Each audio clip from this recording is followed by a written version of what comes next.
AP ప్రభుత్వం మరో కీలక నిర్ణయం తీసుకుంది. కూటమి ప్రభుత్వం అధికారంలోకి వచ్చిన తర్వాత సచివాలయ ఉద్యోగుల హేతుబద్ధీకరణ విధుల విషయంలో మార్పులు తెచ్చింది.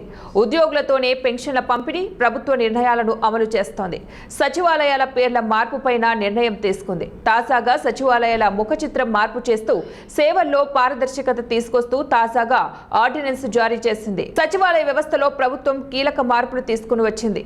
సచివాలయ ఉద్యోగులు సేవల విషయంలో కొత్త నిర్ణయాలు అమలు చేస్తుంది. ప్రజలకు మరింత పారదర్శక సేవలు అందించాలని నిర్ణయించింది. అందులో భాగంగానే రాష్ట్రంలోని గ్రామ వార్డు సచివాలయాల పేర్లు స్వర్ణ గ్రామం, స్వర్ణ వార్డుగా మార్పు చేశారు.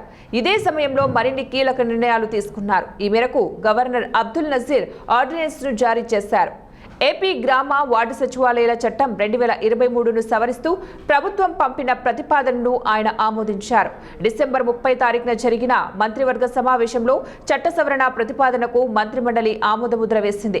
స్వర్ణాంధ్ర లక్ష్య సాధనలో గ్రామ వార్డు సచివాలయాలు కీలక పాత్ర పోషిస్తాయని, దానికి అనుగుణంగా కార్యనిర్వాహకుల పాత్రలు, బాధ్యతలను సవరించవలసిన అవసరం ఉందని, ఈ నేపథ్యంలోనే గ్రామ వార్డు సచివాలయాల పేర్లు మార్చాలని మంత్రిమండలి నిర్ణయించింది.